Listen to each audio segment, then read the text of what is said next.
It's all quiet in the underground bunker.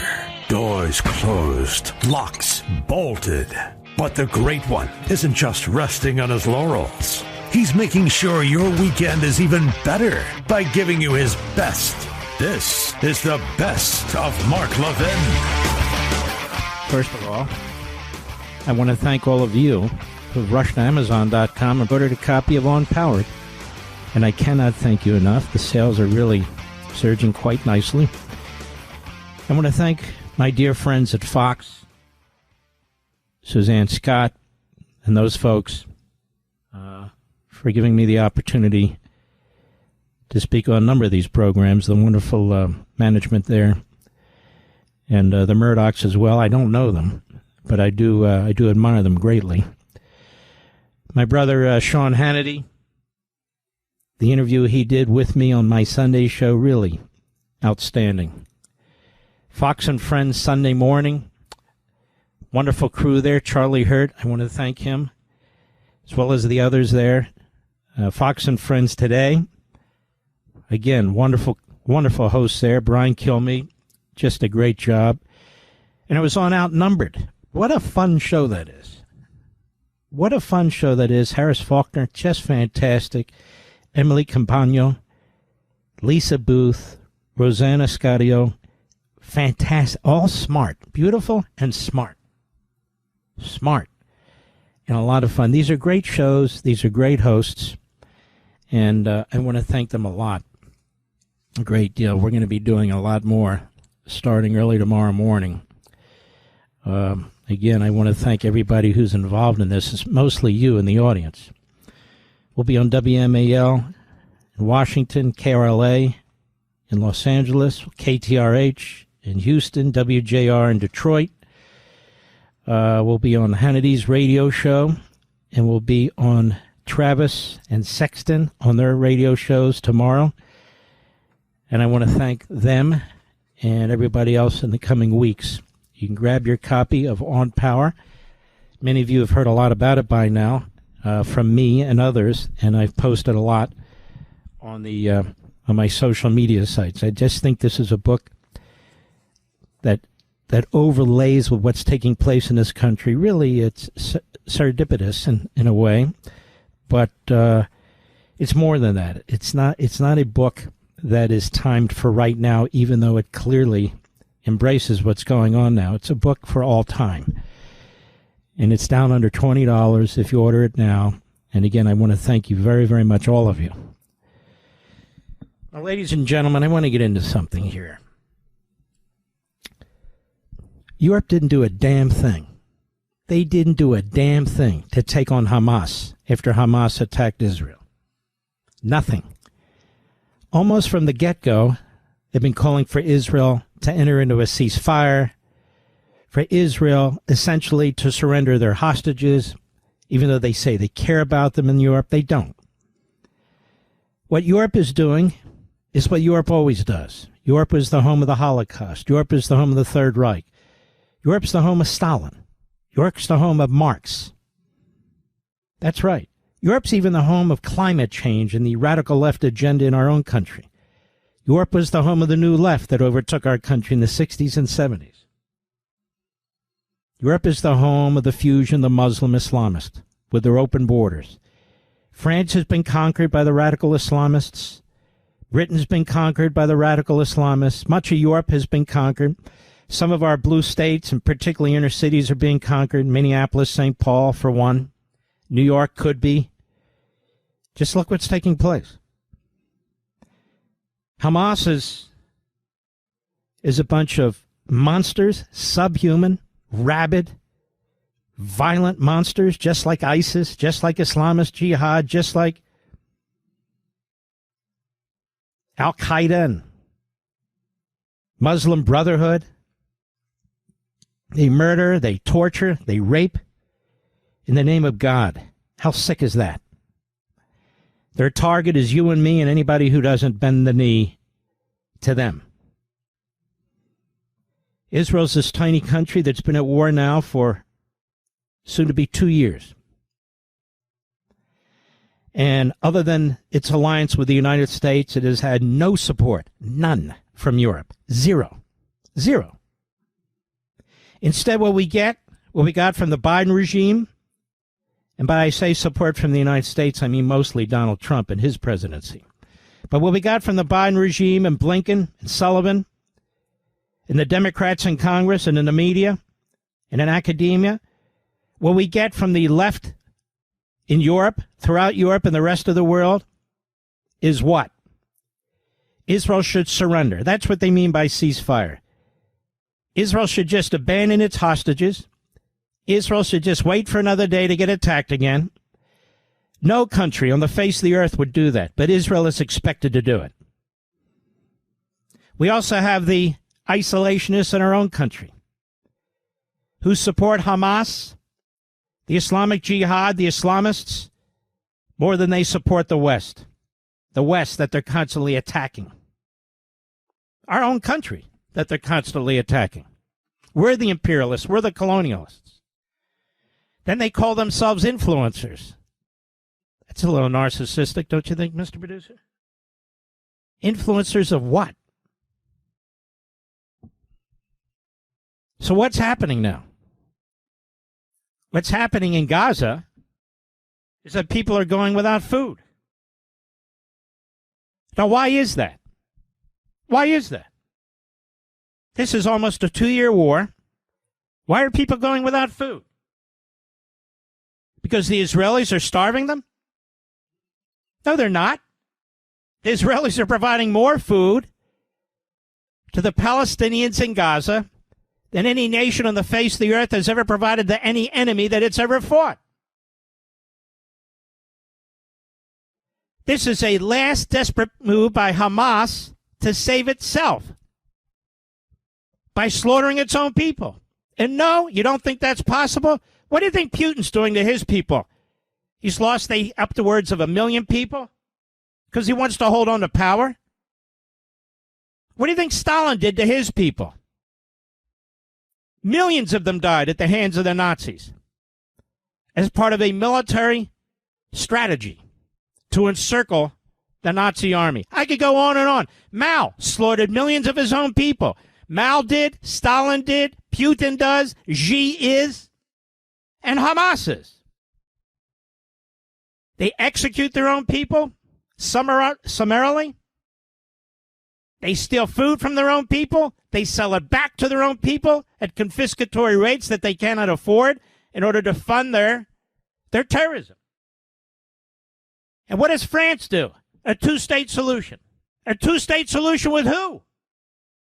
With who? France has been conquered. Macron is a coward. Macron has helped destroy France. So now he goes on his knees begging for the Islamist support in France, just like this fool, this prime minister in Britain. Revolution by immigration. And can you imagine where we'd be in our country? It's worse. It's bad enough. But can you imagine where we'd be with 4 more years of Biden and Harris and the Democrats? It'd be over. Absolutely over, just like in Europe.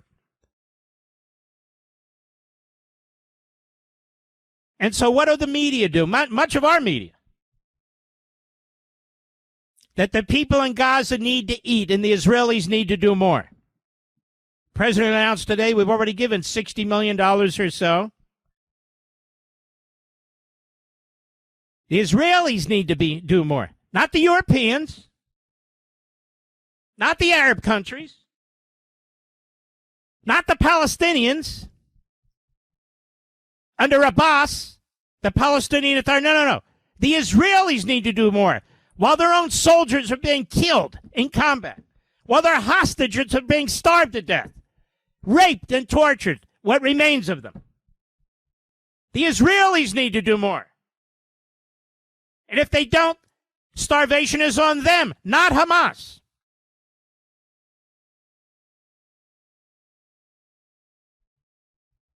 You know, the media in America and in the West is the greatest force of destruction of America in the West. I mean, we see it in our own in our own media here. It lied about the Hunter laptop. It lied about Biden's cognitive abilities. It lied about Obama's, and still does, direct role in Russiagate, Russian collusion.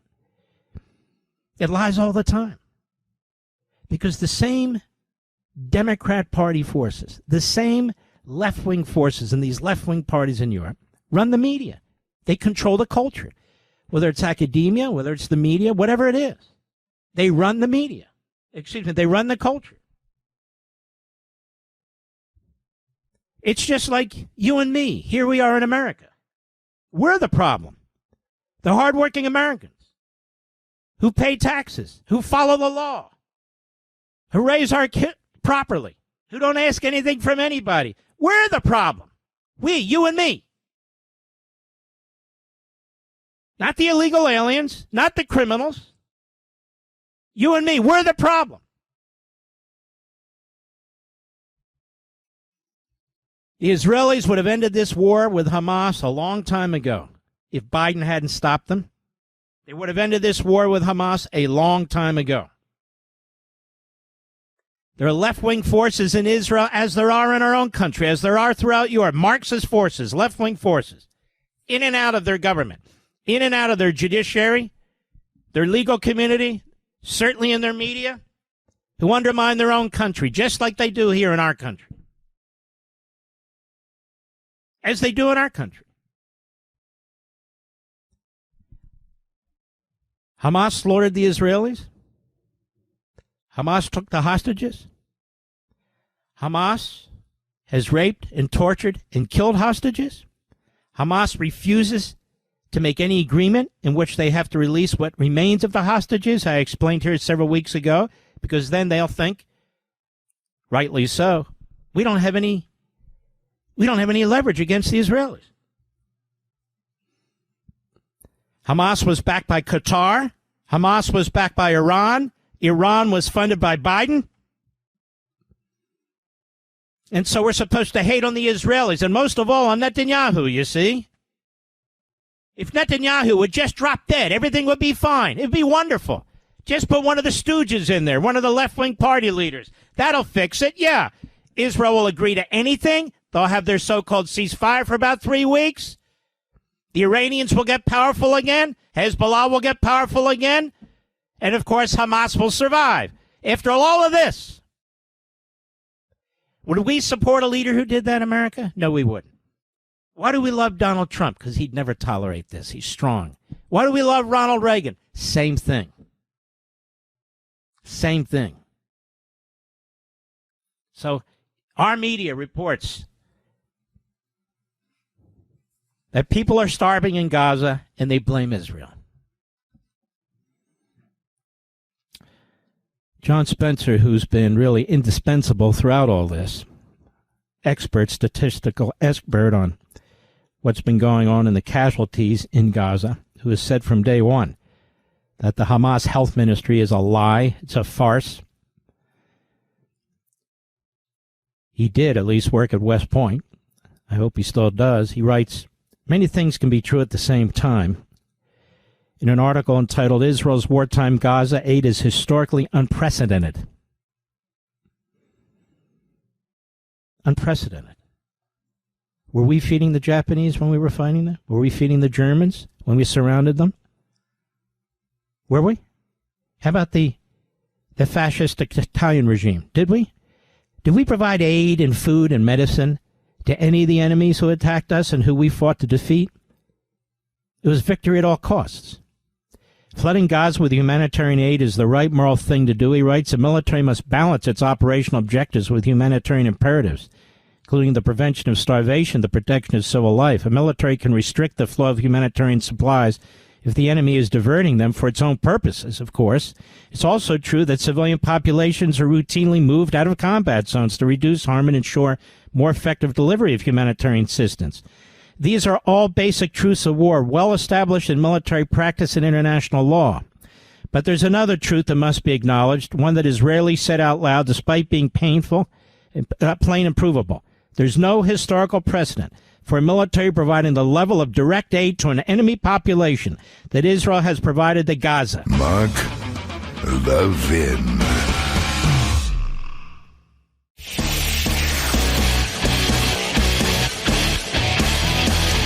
Making your weekend even better. This is the best of Mark Levin. It's official, ladies and gentlemen. My new book, On Power, is out. And those of you who are purchasing it, I want to thank you. On Amazon.com and any retail bookstore or any of the warehouse stores that currently have it, I want to thank you. Barnes & Noble has a lot of them, and Walmart, and Costco has some, and BJ's and Sam's and Target, and on and on and on.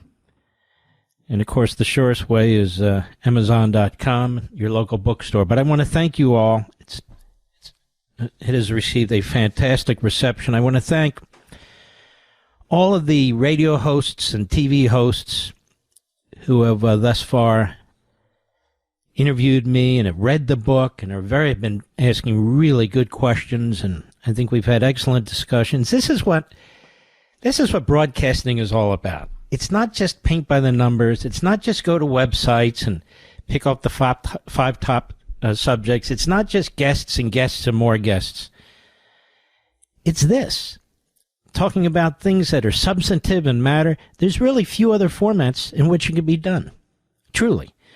We can do it on Fox, and we can do it on conservative talk radio, and we can do it in some other, methods and modes and platforms, but few others.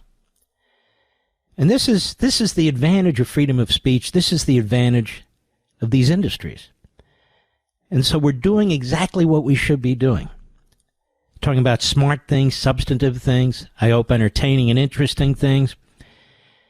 And it shouldn't be boring. It shouldn't be monotonous. I mean, these are really new ideas and new applications of old ideas as far as I'm concerned.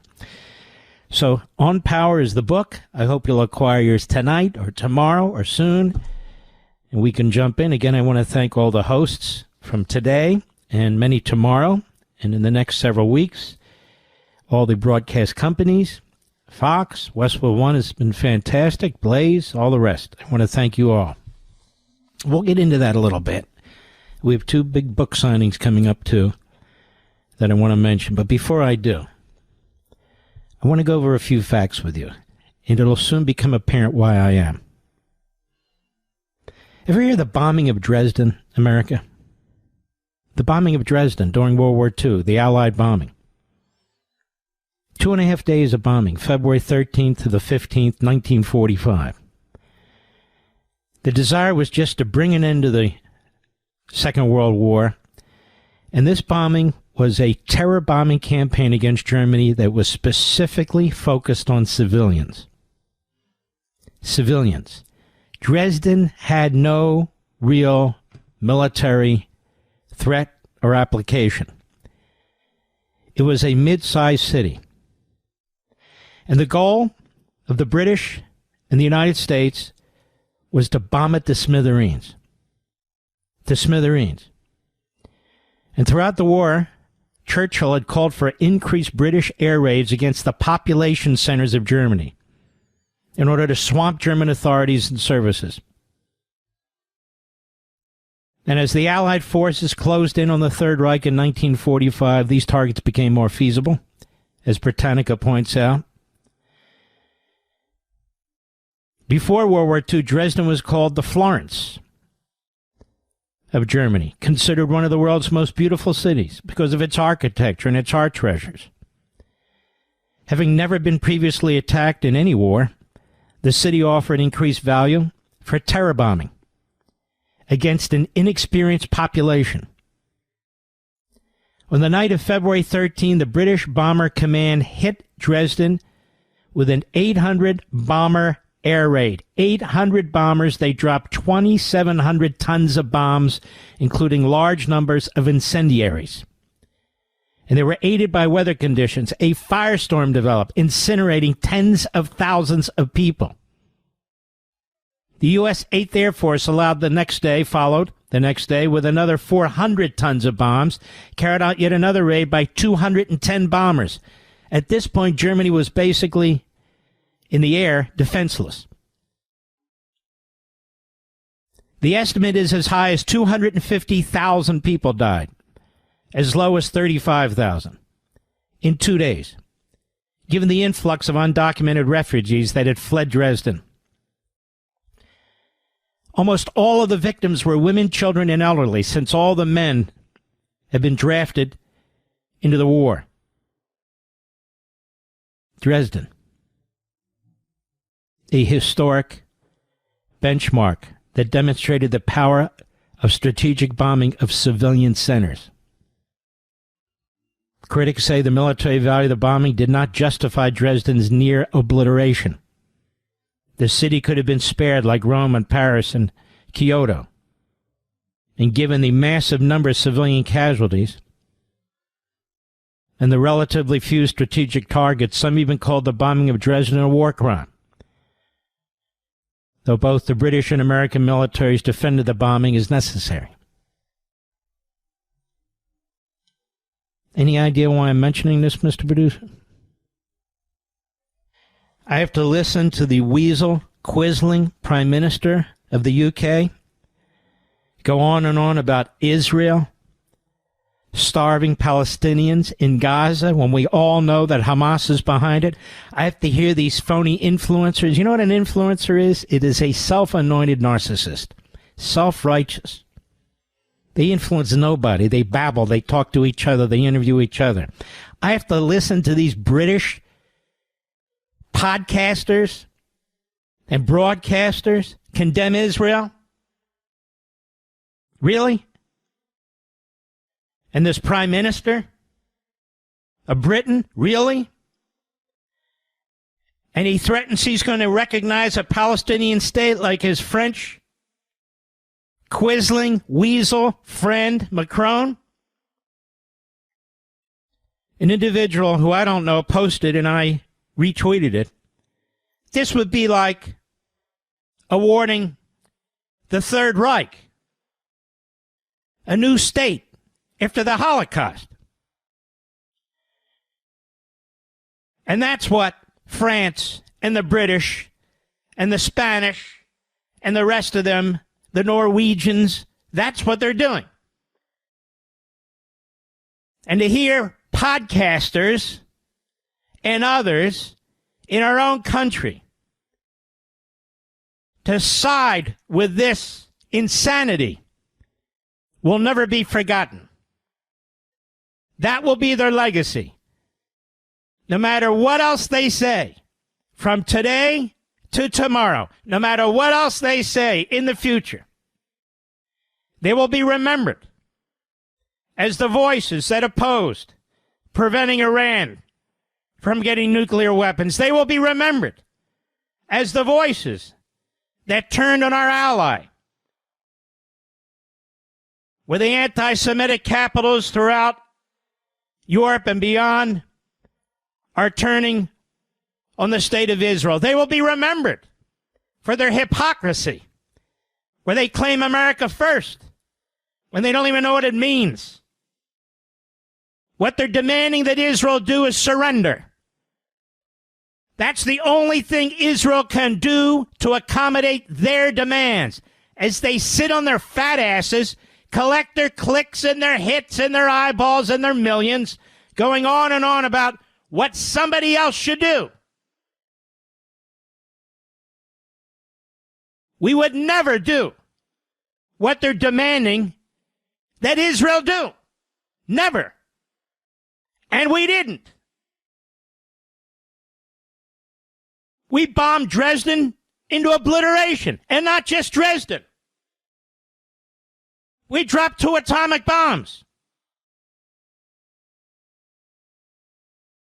And when you add the number of people who died in Dresden and the number of people who died from the dropping of the 2 atomic bombs, and we were involved in all 3, and rightly so. No apologies. A world war where we were attacked, where it was life and death.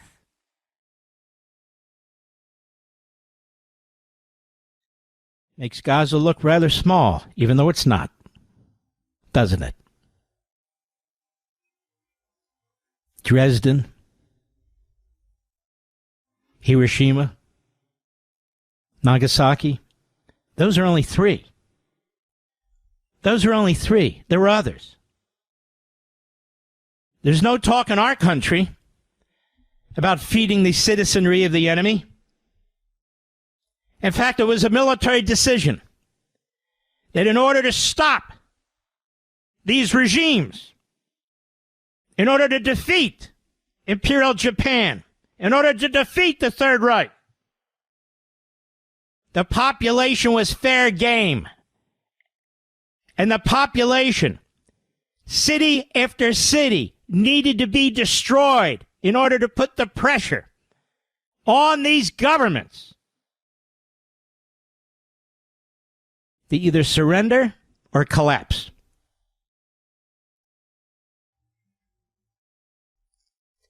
Almost since the beginning, Israel's been told not to do this and not to do that. Almost since the beginning. Ceasefire, ceasefire, ceasefire. If they'd been left alone, this would have been over a long time ago, and the hostages would be out. They'd be out. But Israel's being asked to do the impossible.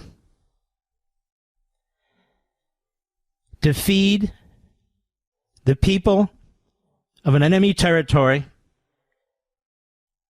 while those who run the enemy territory are trying to starve their own people. And at the same time, they're being told that they need to enter into a ceasefire. But the Prime Minister of the United Kingdom says, but Hamas can't remain in charge.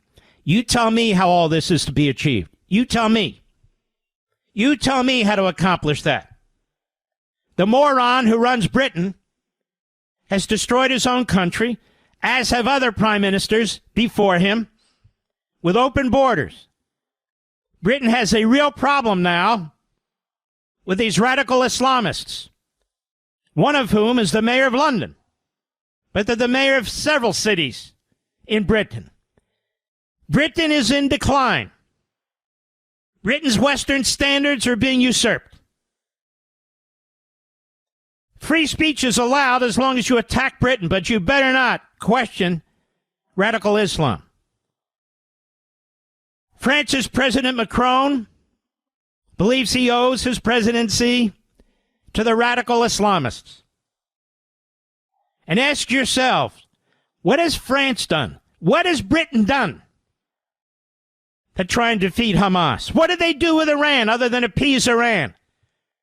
We're perfectly willing for Iran to get nuclear weapons because they weren't willing to do anything about it. Should the United States go the way of Britain? Should the United States go the way of France? Should Israel destroy itself? A Palestinian state, exactly who would run this state? Exactly what would it look like? Exactly what would its boundaries be? Exactly how would you stop it from being another Gaza, but worse?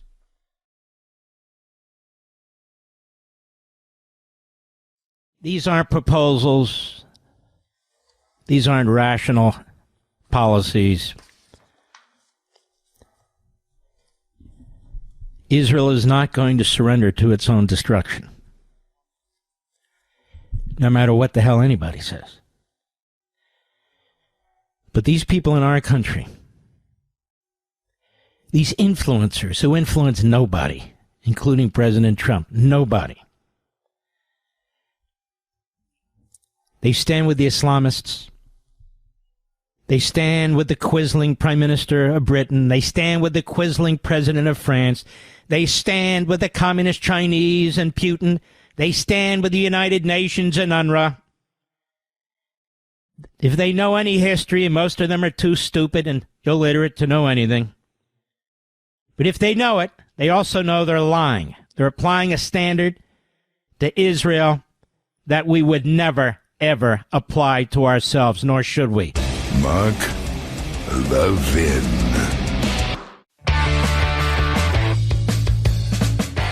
You're listening to the best of Mark Levin. Zohran Mamdani. 3-4 months ago, nobody ever heard of him. Zohran Mamdani sounded like maybe, a restaurant or something. Or maybe sort of a rash, Mr. Producer. Why are you limping? I got a Zohran Mamdani. I don't know what to do with it here. A Zohran Mamdani. Sounds dangerous. In any event, Zohran Mamdani came back from his fantastic wedding in Uganda. Very expensive wedding. They actually had a walled estate and armed private guards and all kinds of stuff. Press wasn't allowed inside, of course. He's apparently a let-him-eat cake Marxist. Let-him-eat cake Marxist. I don't think anything that they ate at that let-him-eat cake event was provided by the government. Or there wouldn't have been much food there, would there? No. Some capitalist in Uganda did it all. Unbelievable. Unbelievable. Zohran Mamdani came back. He had a lot of time to think about how he would present himself after the horrific shooting in Manhattan the other day. He decided he would yell at Chris Cuomo. He decided he would yell at the mayor. He decided that he's a victim. Yes. How dare you quote me from a few years ago, trashing the cops as racist, talking about defunding the cops. How dare you hold me to account? I'm looking to the future. This is what they are. I'm looking to the future. They're trying to hold me back. Come on, kids. Come on, rich white people, especially you women. You voted for me. Vote for me again. I'm looking at the future. Remember me, Mr. Affordability? Oh, yeah, me. I've accomplished so much in my 33 years. I really have. Nobody tweets better than I. Just ignore any tweets that, that may offend or won't help my campaign. And, of course, he's ahead of the curve. The guy's been very prescient. His hate for Jews and hate for Israel, he was way ahead of the curve. It's all over the place now. There was a great one over there with Carlson's show, wasn't there, Mr. Producer? The Jews control foreign policy. Gee, where have we heard that one before? His hood is off, man. His hood is way off now. But anyway, him for another day. I'm focused on a different Jew hater. American hater. Zohran Mamdani. Apparently he's leading in the polls. By a plurality in one poll, by a majority in another poll. Just what we need. A Marxist Islamist Jew hater. Perfect.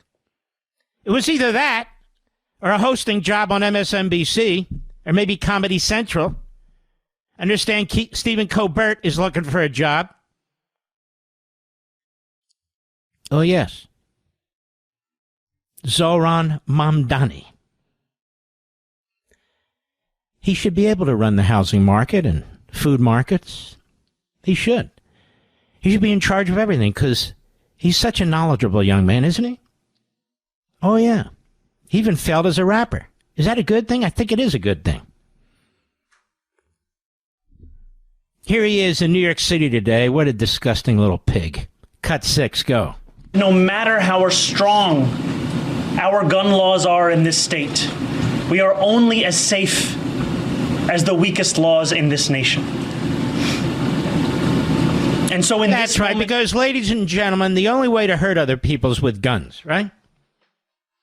Not fertilizer, blowing up entire federal office buildings. No. No. Not gasoline and fire, like was used in Boulder, Colorado. Homemade flamethrowers. No, come on, Mark. Who the hell's going to do that? That's right. And besides, Zohran Mamdani and his ilk, they hate the cops. So you won't have law enforcement. I mean, unlike me, Zohran Mamdani, I have enough money, my family has enough money. We hire private security guards with guns, and we have a wall. How do you like that? Now, you poor bastards who I want to control, no guns and no cops. That'll be just fine, won't it, America? Just fine. Go ahead. This is on all of us to follow. No, it's not on all of us, a-hole. I follow the law. I don't do anything, and so do 99% of the American people and the people in New York. It's not on all of us. I love this from the Marxist claptrap, too. It's your fault. It's all of our faults. No, it's your fault, moron. It's your fault, punk, for undermining the cops, attacking the cops. You. Disrespect for the cops, and now you want to be in charge of the cops? This guy's more dangerous than any weapon. Yes, he is. Go ahead. Of Alain's brother. What? And to put forward a vision of stronger gun law. Shove your vision. We don't need visions. We need leadership, maturity, knowledge. Not your, I have a vision. You have a vision? Well, then go be a palm reader. You don't need to be the mayor, you moron. Get rid of the cops. Disarm the citizens. Get rid of the prisons. This guy's got it all figured out. If you want to live in hell, he's got it all figured out. Oh, yeah, affordability. You know where there's affordability? In North Korea. There really is. You can eat all the insects for free that you can pick off the ground. It's true. All the tree bark, all the green leaves, it's there for the taking. It's affordability and equality right there. Go ahead. And I echo the call from Governor Hochul for a nationwide... Boy, what a leader. He echoes the call from Hochul. There's another schmo. Right. I echo the call from Hochul. He had a long flight back from his paradise behind the walls in Uganda, his wedding. Oh, yeah, let him eat cake. Let him eat cake, Marxist. He's going to echo the call of Hochul. Well, there's an effective leader right there, Hochul. Hochul, it's like something caught in your throat. Go ahead. On assault rifles. They're not assault rifles, clown. They're rifles. That's what they are. Go ahead. Horrifying to each and every one of us in this room and beyond that a man with such documented mental health struggles was able to purchase a weapon, leave alone a weapon of such devastating capability. And we know that the consequences of national inaction, though we feel them this week in Midtown, we know that they join a list. You felt nothing. You weren't around. You're having a party on another continent.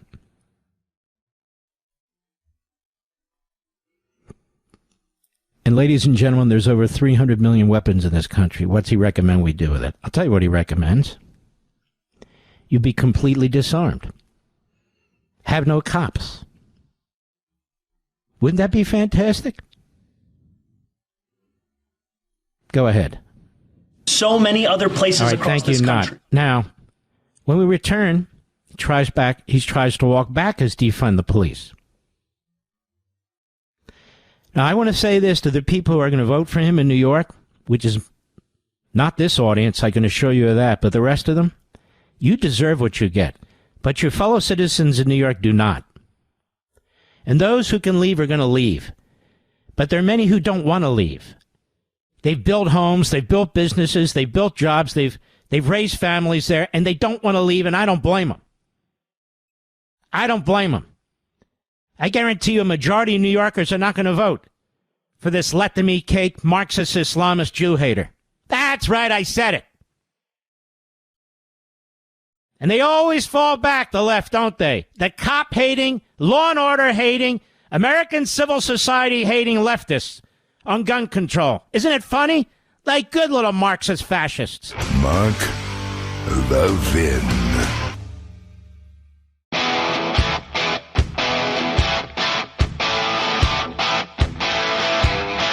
The Great One makes your weekend even better. This is the best of Mark Levin. Let me describe something to you that I think you'll find interesting. I'm not going to read from On Power, but I'm going to discuss Hamilton with you. I keep mentioning him. I might as well discuss it with you a little bit, and then we'll get to what I want to get to. And doing research for my book, and I do the research myself, I took a deep dive on Hamilton. I touched on this the other night, but let me expand on it because I think it's interesting. And Hamilton, you know, held many positions in this country before it was a country. And he was in the Revolutionary War, and he was with Washington for a period of time.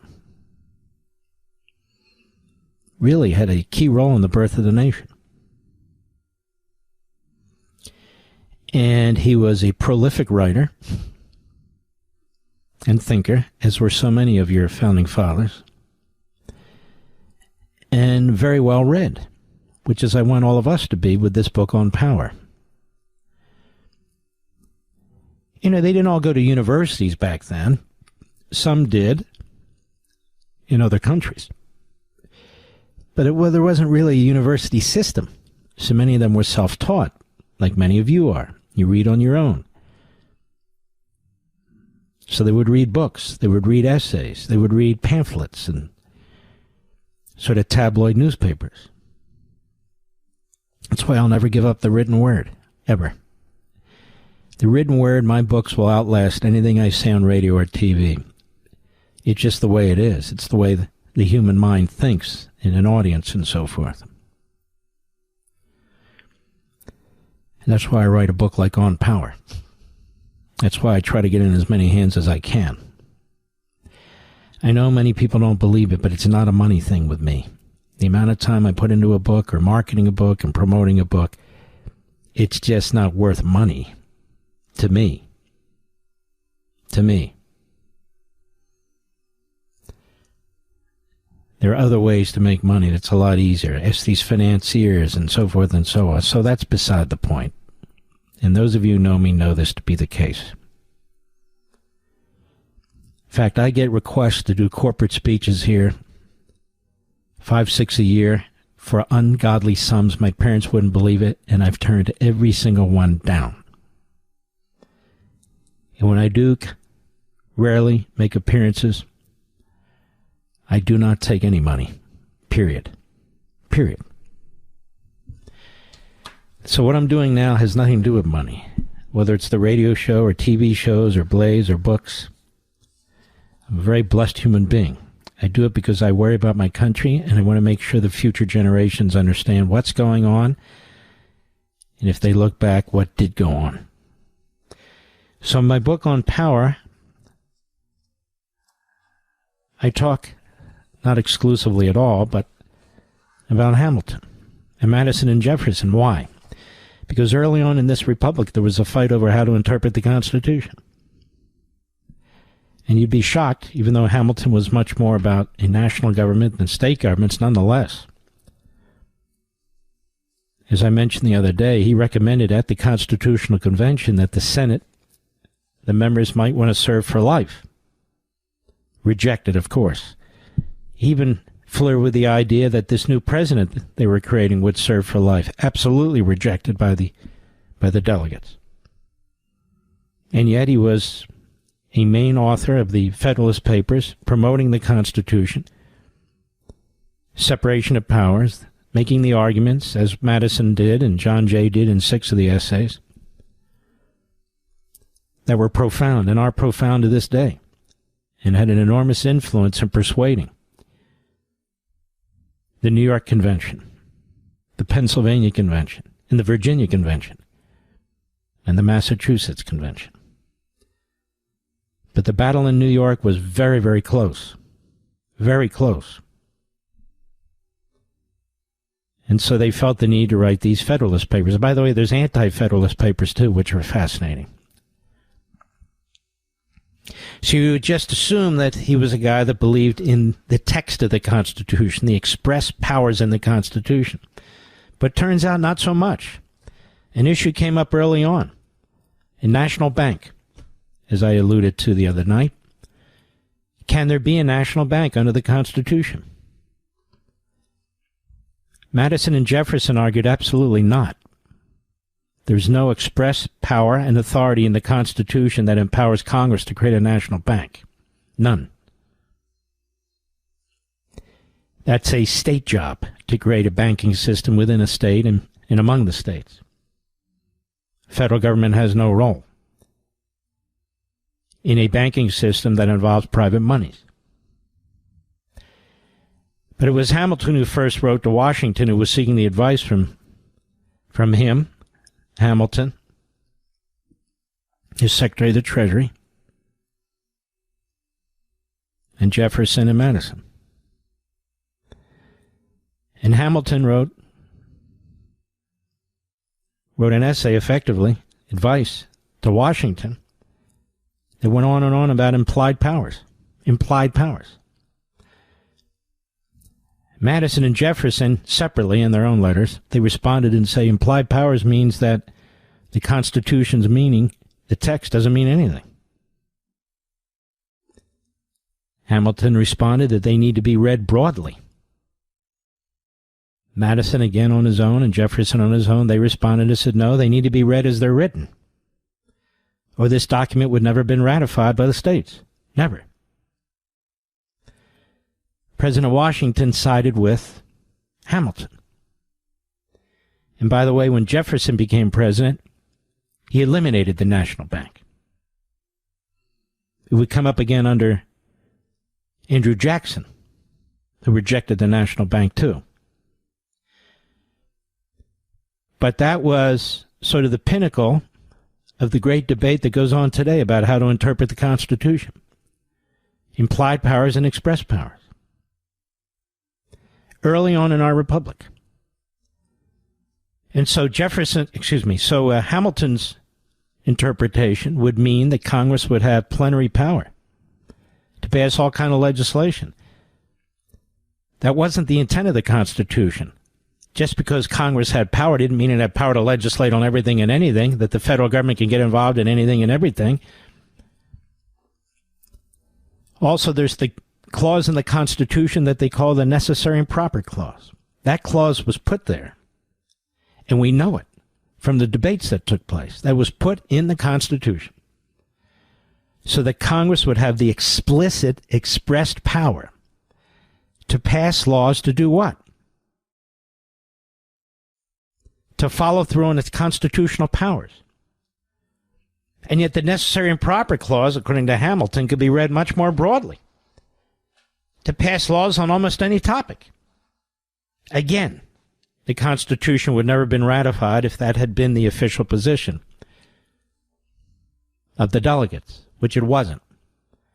And yet, certainly in modern times, that's how the necessary and proper clause is interpreted. Around the same time, as you'll learn in the book, and I've alluded to sort of at a surface level, you have the Marbury versus Madison decision. So now you have Congress that has this power that was effectively never intended. And now you have the Supreme Court that gets in on the act. And the court decides, under John Marshall, the second Chief Justice, appointed by Adams on the way out the door, and confirmed by the Federalist Senate on the way out the door, because they already had lost to the Republicans in Jefferson. And Marshall was very political. Very. He'd been Secretary of State under Adams, and he was a distant cousin of Jefferson, and they hated each other's guts. And so what happened effectively in Marbury versus Madison, the Supreme Court said, you know what? We get to review, we have judicial review on issues of the Constitution, and we have the final say. And Jefferson said, well, I don't know what's happened to this republic, but now Congress has all this power and the court has the final say. None of that's in the Constitution. So I discuss implicit power, express power, what all this means to the nation. There it is, right there. I think you're going to find a lot of this very fascinating. And really what I'm doing is telling a story. Telling a story. trying to persuade you to participate in this because it's your country. It's your history. These are people that relate to you. It's not about Mark Levin. And I hope you'll grab your copy of On Power, get it at Amazon. Every bookstore has it right now. I think you're going to enjoy it and learn a ton. But more than that, it's going to help inform you on how to inform other people and how to push back. Mark Levin.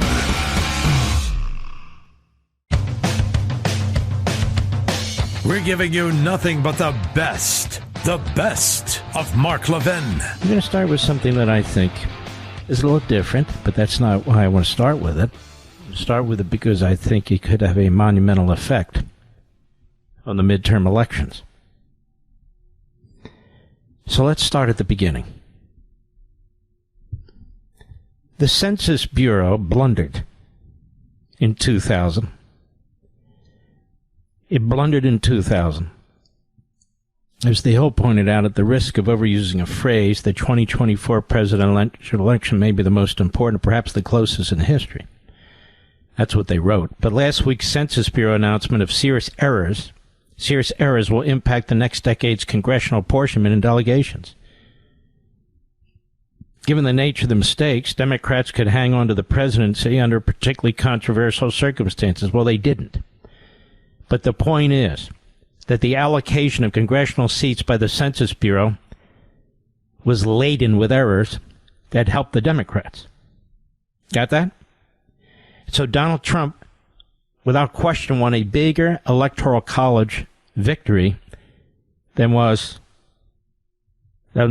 counted because of the Census Bureau mistakes. But even more than that, look how close the House of Representatives is. It can be close, but it shouldn't be that close because the census made these errors. What am I talking about? The Census Bureau has acknowledged that 14 states had significant miscounts in the 2020 census. 14 states had significant miscounts. See if you notice a pattern here. Among the overcounted states, overcounted. Hawaii, Democrat. Delaware, Democrat. Rhode Island, Democrat. Minnesota, Democrat. New York, Democrat. Massachusetts, Democrat. 5 of these 6 voted for Joe Biden in that year's presidential election. The undercounted states, see if you can see this. Texas, Florida, Mississippi, Tennessee, Arkansas, Illinois. 5 of these 6 states are Republican. The ability for any agency to accurately count each person in a nation of 330 million is, of course, a challenge. But it's difficult to understand how the Census Bureau missed more than 5% of the populations of Arkansas, Delaware, and Hawaii. The changes will impact national politics in a dramatic fashion. They point out the 2020 census led to significant changes to congressional seats apportioned to states. Texas gained 2 congressional seats, while North Carolina, Florida, Montana, Colorado, and Oregon gained 1. New York, Pennsylvania, West Virginia, Ohio, Michigan, Illinois, and California each lost 1 seat in Congress. There was significant surprise that population growth winners such as Texas and Florida did not gain more seats. With the possible exception of Illinois not losing a seat, the likely effects of an accurate count would have overwhelmingly aided red states. Simply put, the revised figures show that mostly red states had even quicker relative population growth compared to the rest of the country, and especially compared to mostly blue states. It's possible that undercounted states could have gained at least 1 seat in Congress, while overcounted states may have lost 1 seat. But the errors resulted in each 600,000 overcounted residents in New York and a similar amount undercounted in Texas. Last year, media coverage lamented that New York lost a member of Congress by being 89 residents short. With the revised accurate numbers, New York would have lost a 2nd seat had the corrected numbers been available earlier. Considering Republicans need to flip just 5 seats to retake Congress, each misplaced seat is crucial. So the bottom line is what the census did in its so-called errors, It cost the Republicans 5 seats. 5. You ever hear of anything like this? You ever hear of anything like this? Now let's go to Texas, because things are happening there. With that overlay, with that background, okay? This is from PJ Media, Rick Moran. The Democrats' hypocritical objections to Texas GOP redistricting plan. He says nothing brings out political hypocrisy more than a good old-fashioned gerrymander brawl. Both sides do it. Both pretend that it's absolutely the worst thing in the history of the world until they want to do the same thing. Now there's a Texas-sized hullabaloo brewing in the Lone Star State that promises to not only be gigantically impactful politically, but entertaining. Last month, President Trump suggested it would be really nice if Texas redrew its congressional districts, give the Republicans in Washington a better shot at holding the House of Representatives in 2026 midterm elections. Texas Governor Greg Abbott politely obliged and scheduled a special session of the Texas legislature to get that done. Now that session's going to end on August 19th, a Wednesday. Texas Republicans will unveil a sparkling new congressional map that could give them as many as 5 more seats in Congress. The U.S. Constitution mandates that maps be redrawn every decade. There's nothing in the document that says districts cannot be redrawn at any time. It's highly unusual, yes, but it's hardly unprecedented. Texas pulled the same gambit in 2003. That year, legendary lawmaker Tom DeLay funded an effort to take advantage of the Texas Republicans' first majority in a century to redraw district lines. They cracked coalition districts along racial lines, diluting suburban Democrats and packing minorities into safe Democratic urban seats. Now, that's the way the Hill put it, which, of course, is very partisan. That 2003 effort saw the Democrats employ a partisan quorum break. When 50 Democrats headed for the hills and left the state, they denied the Republicans a quorum to do any business. Remember that? Including approving the new map. Enraged Republicans passed a new law making it a crime punishable by a fine of $500 a day and arrest for intentionally avoiding a quorum.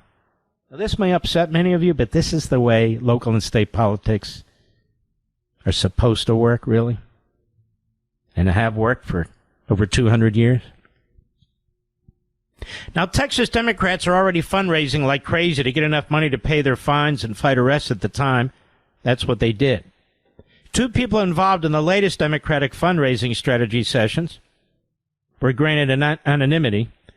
Representative Jasmine Crockett, a Dallas Democrat who was part of the 2021 quorum break, sees a path to circumvent the campaign financial rules, and it goes on.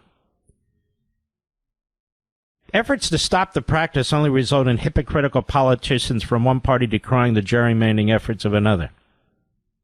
Democratic governors in New York and California, Illinois are all promising to hold their own gerrymandering parties if Texas goes through with its plan to redraw its maps. These Democratic governors have a big problem. Their huge majorities in the legislature for the last few decades have already gerrymandered their state's congressional districts about as far as they can go. Practically speaking, they'd have a hard time squeezing any more seats out of another gerrymander. Democrats who are complaining about fairness or tradition might want to examine their party's history redrawing district lines. They'll see that neither party holds them up on virtue when it comes to fiddling with district lines again. He noticed radical leftist judges are doing everything they can to hamstring President Trump's agenda to make America great again, and we'll see what these judges do in this case, but they're proceeding. They could flip as many as 5 seats. The census, you can see how corrupt that was. And, of course, the blue states have already done their damage in throwing out as many Republicans and Republican seats as possible. There are people like Chris Sununu who are warning, don't do this, you won't like it. The problem, Chris, is they've already done it. That's the problem. And these people don't play fair. They're not playing by rules. So if they don't play fair and they don't play by rules, then what Governor Abbott and the Republicans in Texas are doing is exactly what needs to be done to them. Then if they want to have some kind of negotiation, fine, but not before. They will do anything to take the midterms and destroy Trump and his presidency. Well, now we need to do anything to make sure that doesn't happen.